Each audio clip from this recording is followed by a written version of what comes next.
Welcome back, folks, to World of Warships Legends. I'm Soopa-Dave, and today we have the Lauria, I think is how you pronounce it, the Italian legendary battleship that you can get right now by spending a fair amount of money. That being said, for a commander, we are using Angelo Iacchino. We have Charnors and D. Ravel. Now, I am actually, to be honest with you, I'm actually using this same commander for all Italian battleships. So you could take Scharnhorst off if you are only building on this ship because this actually has respectable accuracy on its guns.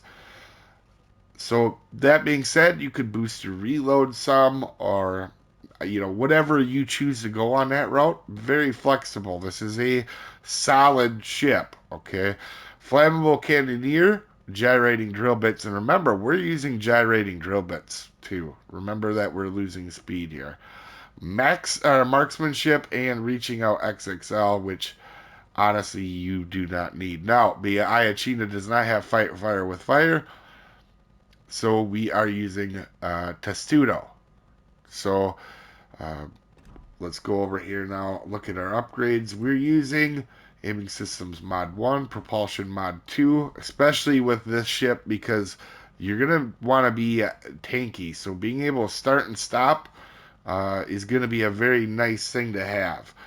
Concealment mod 1, as you can see here, and uh, main battery mod reload 3. So for your loadouts, you have 4 really solid heals. I did not realize these were that good until I was playing it. They're pretty solid. They're not the best heals in the world, but they're really solid. And in some ways, this ship almost reminds me of Ohio a little bit. Oh, not crazy amount, but the guns being basically good AP, 8-inch to 18-inch guns like Ohio, in the tankiness that it can be kind of like Ohio. It has some similarities, okay, but it has some definitely big differences. Uh, but you also get 4 observant planes to help with shell grouping, and these ones are 15%, so just remember that. And survivability, 79,000 health. It is a little bit on the low side, but you have them solid heals to get that back. And for your guns, which I really like these guns to be honest, you only get SAP and AP. You don't get the HE. It's not that big of a deal to me, but the SAP, you can use it if you want, but I can, it where I would use it mostly is maybe broadside cruisers really close in where you might overpen. I mean, maybe, but a lot of times somebody's gonna give you a broadside. This is one ship where I, I know it's unique that it has SAP, but I don't know if I would really focus that route. The AP is pretty darn good on it, and you have solid range on these 18-inch guns. They're 19.4, and the reload is 23.8. So pretty solid in that front. And the 180 time or 80 turn time on these turrets is 28. So not bad. I think a fair amount of people are going to find this ship pretty respectable. AA defense is the biggest weakness on this thing. I haven't ran against a carrier, but I can tell you, looking at this, it is going to be atrocious. I mean, all your AAs within 3.5 kilometers, outside a little one at 4, and that is not going to really save your butt anyway. If you get focused in this thing, you're gonna feel it by a carrier. That's just the way it is, which is a little bit problematic because you're gonna play aggressive. Maneuverability, and this thing is real quick. Remember, we're taking 7% off for gyrating drill bits, and it's still 32.6 knots. It's a very solid ship when it comes to speed, and you can flank with it. But also, it's very tanky from the front and even from the side a little bit. I'll show that when we get to armor here. 1,000 meter turning circle, obviously towards the low end, or it's not very good on that, so it's towards the worst side of the spectrum there. And rudder isn't amazing, but it's there, right? Concealment 13-4, not too bad for the tier, but again, it's a battleship. You're not sneaking up on dead moose in open water. And for our stats, we've had 3 matches, and it felt exactly kind of what I expected in some ways. We've survived 2 of them while having a 1.5 potential damage against us, which is pretty darn good in a battleship. And we're averaging about 130. I've had 3 very average games out of this. Solid games, average, right? Not nothing crazy, no huge damage totals. And I'm sure you can. This is going to be one of them when you get a couple people going complete broadside on you, you're going to be able to wreck you, right? So, um, your main guns on this, they're pretty accurate. You can see 44%. Now, I am playing close in with this ship a lot. You know, I'm trying to flank and then getting close into people. So take that with like a grain of salt on the 44%. But they aren't bad, especially if you play Italian battleships. These guns are more accurate than most. And the armor, and this is a pretty good thing out of this thing. This caught me off guard. First of all, I want to show you guys something that I noticed instantly. This thing sits real low in the water. I mean, it has a very low freeboard. Like, even Montana sits pretty low in the water, I think, personally. Like, here, we'll show you. There's Vermont sticking out of the water a mile. And look at this ship. There's not a lot out of the water compared to a lot of stuff at this tier. In fact, you can see the rear is pretty low. And I thought that would lead to me getting citadeled at distance from American battleships, which I'm sure can happen, but I haven't had that issue yet. And I got a feeling that's going to be what the issue is with this ship. I just haven't had it happen to me. You can see it's got this real weird citadel on it where it's like raised up in the middle, and there's not a lot above the citadel, meaning plunging fire, particularly from American battleships, might be rough. But you're going to see in the match, we go up, this is Vermont that's going to shoot at us some, and I don't have that issue, and I find it very tanky, even though it does have a citadel where if you go broadside, you're gonna get hit, right? Like that Italians, and Russians in general on battleships, you go broadside, it could be rough. But this one isn't as bad as normal. I've gotten away with a little bit. Now, I'm not saying go sail around broadside, but I think to me the biggest worry would be American battleships at distance hitting the citadel that doesn't have a whole lot right above it, guys. There's not a lot of freeboard, so not a lot of the ship out of the water above it. I thought it was going to be a huge problem, and it might be in the future. But I've played against American battleships all 3 games, and I haven't had the issue. Might just be super luck. As we start the match, it's disclaimer time. This is a beginner's video meant to help people new to the ship or new to the game. This is not meant for professional gamers that know everything there is to know about everything in the universe. There are multiple ways to play and build this ship. And I am an above average player, not the world's best. I make mistakes. You may see one in this match. You didn't come here for pronunciations. I'm as good as anybody at slaughtering beautiful languages all the time. With that out of the way, we are on trap. And even though there's 5 battleships over here, or 5 battleships in the match against us, we're really not going to see a whole lot of them. We're actually going to see 2 cruisers more than anything, a Yamato, and a couple destroyers. We're really not going to see 4 of the battleships for the most part in this match. That being said, we're going to go ahead and turn out and try to get the flank. We did spawn on the outside flank, so we're going to push that the best we can. But we don't want to take ourselves out of the action either, because there's going to be cruisers here relying on us, right? You can see Alaska's going to be sitting here. There's a Colbert. They're going to want me to spot for them, and I'm definitely going to. I'm just going to get myself in a good position. You can see I'm going to take a look at the Lauria, this ship. I'm not sure how everything is pronounced in the game, and that doesn't bother me at all. But you can see I'm going to keep an eye on that while I'm moving up. I noticed pretty quickly here There's probably not a destroyer right here, so we're going to start to turn in a little bit. Now, this is actually going to be quite a pretty solid match, not by me, but just the whole teams as a whole. It's going to come, it's going to be a pretty close match for most of this, and it was a fun match because of that. Now, couple things about this ship. You can see Lushan spotted. I blind fire. I know where he's at, but obviously he goes dark, and you can see even at 14 kilometers, we get 3 shells hit. We take off a good chunk of his health, right? So you can see I'm looking at Kerr first. Now you're going to see a bunch of HE come at me for the next how long, and this is what I want to showcase on the ship.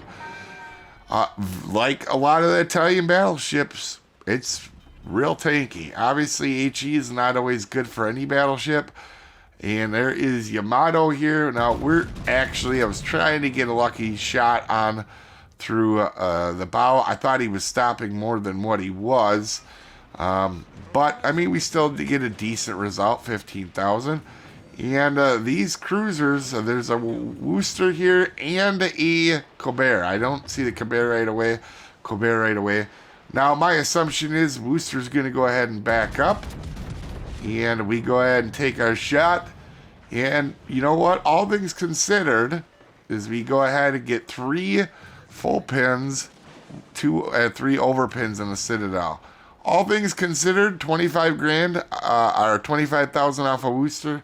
Could he have been dev struck? Maybe, but I'm happy at 10 kilometers. I didn't just overpin all my shells, to be honest with you. Now, Colbert decides to stick his nose out here, too. And we're going to go ahead and just try to get a good shot on his belt line, and we get really unlucky. None of them hit his belt line. They either go a little bit higher or a little bit lower. That's okay. That happens. Not mad about it at all. And you're going to see me right over here just take these guys for a little bit, and you're going to see me back up a little bit when I need to take a break from the fire. And then you'll see me push back in when I need to. But I'm doing my best to try to spot what I can for our cruisers over here. Now, I didn't realize it till like right now. Our Alaska's pushing in. It's not going to be ideal for him, but had I known he was pushing in, I might have pushed in right away with him. But to be careful, I got to be a little bit careful. Obviously, too, I don't know if I mentioned this, is as the classic 32 millimeter bow and stern. So with that, so the only thing that overmatches you is Yamato, and that's what's right in front of us. And he's proven to not sail broadside once I shot at him, and he's trying to keep me at distance, which is fine because I'd rather get rid of his cruisers right now. Anyhow, that's the main focus I got. And we're going to go ahead and start to push back up here again. I'm actually interested to see what people think of this ship. Reason being is I like it. I don't think it's the best ship in the world. I don't think it's the worst ship in the world. But solid. I think it's respectable. It's a good ship. I'm really happy with it because to me, it doesn't feel like it's broken and it doesn't feel like it's terrible either, right? So a good, solid, balanced ship that came out, in my opinion. Now, this is right after it came out, so I don't know what other people are saying on it.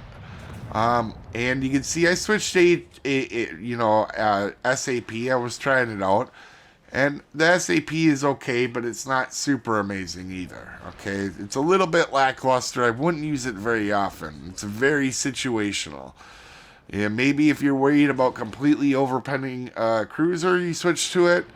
But a lot of scenarios outside of that, I don't know.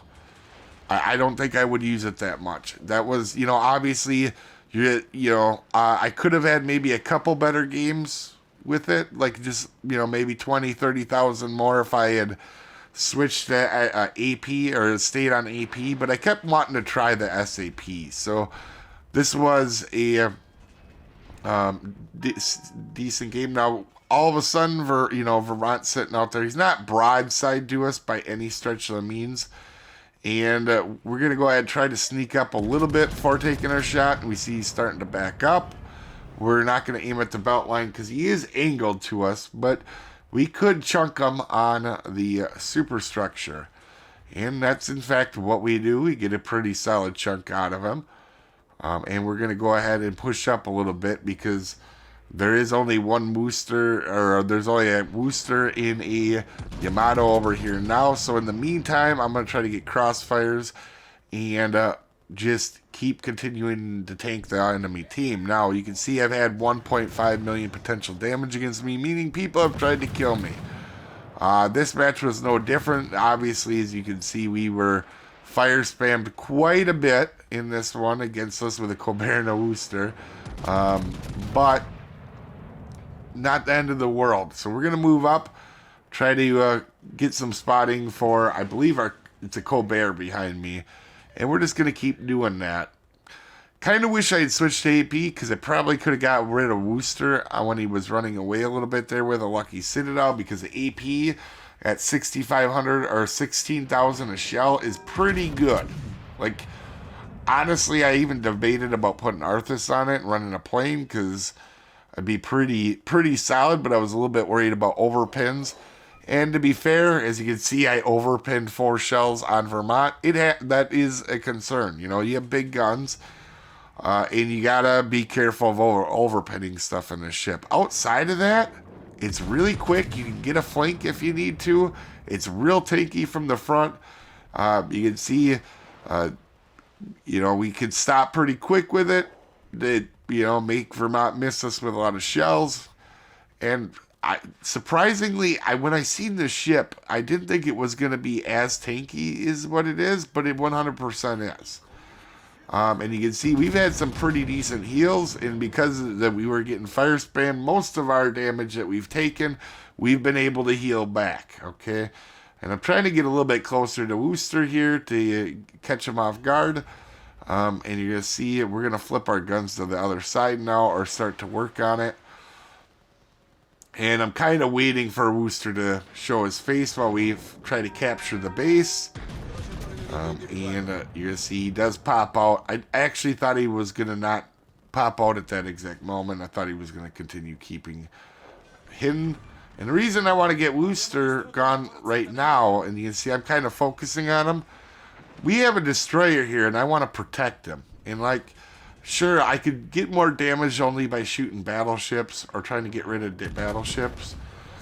But, honestly, getting rid of a radar cruiser to protect your destroyer is a much bigger priority, in my opinion. Now, you're going to see here, I've switched to SAP, and this is going to be a little bit rough, okay? We're not going to get a whole lot of damage on this Yami. He's going to do the right thing and just bow taken back up.